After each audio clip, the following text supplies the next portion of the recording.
Children, next we can discuss about parallel combination. Let's have a look at this electric circuit. Here, two resistors R1 and R2 are connected parallel to each other such that their heads are joined together at a single point and their tails are joined together at a single point. See, this is the head of R1, this is the head of R2. Heads of R1 and R2 are joined together to this point A.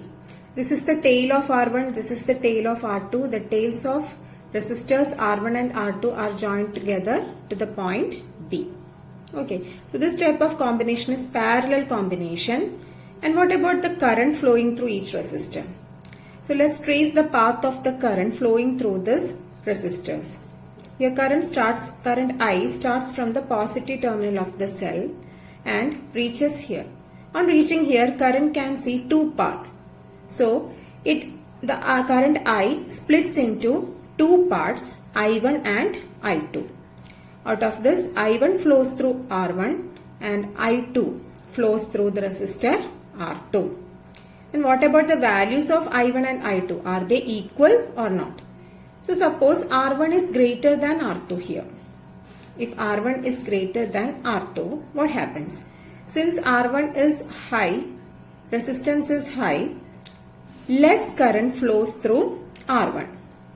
Here R2 resistance is less, so more current flows through R2. So we can say I2 is greater than I1 because since the resistance R2 is less, more current flows through R2. So I2 is the current flowing through R2, so I2 will be greater than I1. Anyway, the current flowing through each resistor will be different in a parallel combination. But in series combination, current was same in each resistor. In parallel combination, the current through each resistor will be different. So this is the main difference between series and parallel combination. And next, what about the potential difference? See, the potential difference across R1 will be the potential difference across A and B. Similarly, the potential difference across R2 will be the potential difference across A and B. That means the potential difference across R1 and R2 will be same because their heads and tails are joined together across a single point. Okay, so here the current is different but potential difference remains the same. So let's have a look at these 3 points. In parallel combination, the resistors have same head and tail, same voltage across each resistor. Current varies across each resistor. So these are the 3 points that you should remember in a parallel combination. Now, here, just try to identify the circuit if it is a parallel or series combination. Here the resistors are connected parallel to each other, but is it a parallel combination? Let's trace the path of current. Here current starts from the positive of the cell, flows through R1, reaches here, flows through this path. The same current I flows through this resistor R2. So the current flowing through R1 and R2 is same. So this is not a parallel combination, but this is a series combination. So since R1 and R2 are parallel to each other, you may think it is a parallel combination, but it's not like that. To identify a circuit, just trace the path of current flowing through the resistor. Then you can easily know if it is parallel combination or series combination. Okay, so just look at this circuit. Here the current I starts from the positive terminal and reaches here. When it reaches here, it can see two paths. So it splits into two, I1 and I2. Out of this, I1 flows through R1 and I2 flows through R2. Since R1 and R2 are different, I1 and I2 also will be different. So the current flowing through R1 and R2 will be different. This is a parallel combination. So like this, you must try to identify a combination as parallel or series. Okay? Okay children, let's derive an expression for equivalent resistance or total resistance of a parallel combination. Here this circuit diagram represents the parallel combination of 3 resistors R1, R2 and R3. Here R1, R2, R3 are connected parallel to each other. Their heads and tails are joined together at a single point. Okay. The voltmeter connected across these three resistors measures the potential difference across R1, R2 and R3. You know the potential difference remains the same in a parallel combination. And the ammeter connected in series with these three resistors will measure the current flowing through these three resistors. And you know the current flowing through all the three resistors will be different in a parallel combination. This ammeter will measure the total current flowing through the circuit. Okay, so the total current flowing through the circuit is I, and when the circuit is switched on, current I flows through this path and reaches here. On reaching here, current can see three different paths. So I splits into three different portions: I1, I2 and I3. Out of that, I1 flows through resistor R1, I2 flows through R2 and I3 flows through R3. Since R1, R2, R3 are different, the values of I1, I2 and I3 also will be different. Okay. So what is the total value of current? Total current I will be the sum of I1, I2 and I3. So you can write like this: I is equal to I1 plus I2 plus I3. Okay, I is equal to I1 plus I2 plus I3. Now by Ohm's law we know, since V equal to IR, I is equal to V by R.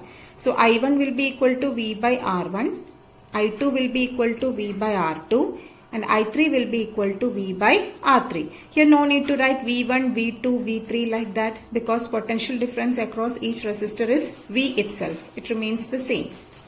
Okay.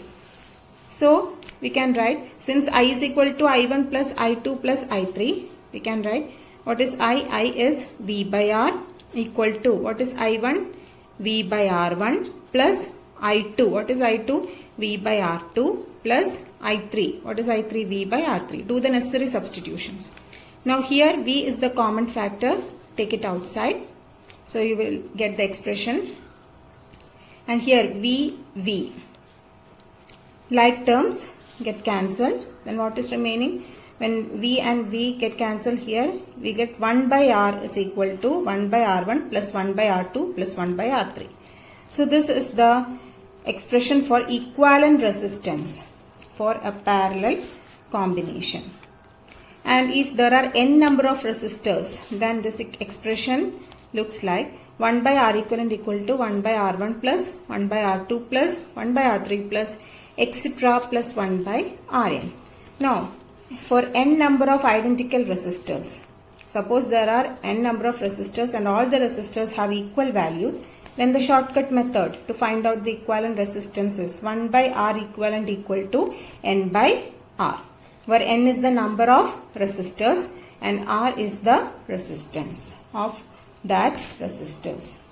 Okay, so this is the shortcut method and this is the traditional method to find out the equivalent resistance of a parallel combination. Okay children, consider this case. Here we have two identical resistors, each of resistance 4 ohm. They are connected in parallel. So how will you find out the effective resistance or equivalent resistance of this combination? First we can try the traditional way. What is the traditional way? 1 by R equivalent equal to 1 by R1 plus 1 by R2. So when you try that method, you will get the answer like this: 1 by R equivalent equal to 1 by 4 plus 1 by 4 equal to 2 by 4 equal to 1 by 2. 1 by R equivalent is 1 by 2. But what is R equivalent then? R equivalent is, take the reciprocal of this expression, 2 by 1 equal to 2 ohm. Children, this step is very crucial in solving any parallel circuit because most of the students forget to do this step. Okay, so never miss this step. This is very important. You need to take the reciprocal of your final answer. That will be the R equivalent in the case of parallel combination. Next, we can try the shortcut method. So if you are provided with identical resistors, you can try this shortcut method. So the shortcut method in parallel combination is 1 by R equivalent equal to N by R, where N is the number of resistors. So how many resistors are there? 2. So N is equal to 2. And what is the value of their resistance? 4. So 2 by 4 gives you 1 by 2. And again, this is 1 by R equivalent. So what will be R equivalent? R equivalent gives you 2 by 1, 2 ohm. See, both the methods lead you to the same answer, 2 ohm. So this method, using this method, you will get the answer within seconds. You can try this method only if all the resistors are identical. Otherwise, you must go for this traditional way. 1 by R equivalent equal to 1 by R1 plus 1 by R2. Okay, children? Children, let's discuss one more concept related to series and parallel combination. Here, you are provided with two resistors, 2 ohm and 3 ohm. They are connected in series. First, find out its equivalent resistance. What is its equivalent resistance? R1 plus R2 equal to 5 ohm. And among these two resistors, which is the highest one? 3 ohm. And your equivalent resistance is 5 ohm. It is greater than the highest value of the given resistor. So it's clear, in a series combination, the overall resistance is increased, or the overall resistance is very high. Okay, so in a series combination, the equivalent resistance will be always greater than the highest value of the given resistor. Now, let's check the case with the parallel combination. Here, you are provided with the same two resistors, 2 ohm and 3 ohm. They are connected in parallel now. So, what is the equivalent resistance? 1 by R equivalent equal to 1 by 2 plus 1 by 3. That is equal to 5 by 6. But this is not your answer. Take the reciprocal of this expression. That is your final answer. So, R equivalent equal to 6 by 5 gives you 1.2 ohm. So, among R1 and R2, which is the least one? 2 ohm. And what is your equivalent resistance? 1.2 ohm. So, this 1.2 ohm is less than the least value, that is 2 ohm. So, in a parallel combination, the equivalent resistance will be always less than the least value. That means the overall resistance is decreased in the case of parallel combination. So, if you want to increase the resistance of a combination, connect the resistors in series. If you want to decrease the resistance of a given combination, connect the resistors in parallel. So, based on this concept, we can discuss the domestic circuit. In domestic circuit, which connection is preferred? Have you thought about that? Yes, we prefer parallel connection rather than series connection. Why do we prefer parallel connection for domestic circuit? There are 3 reasons for that.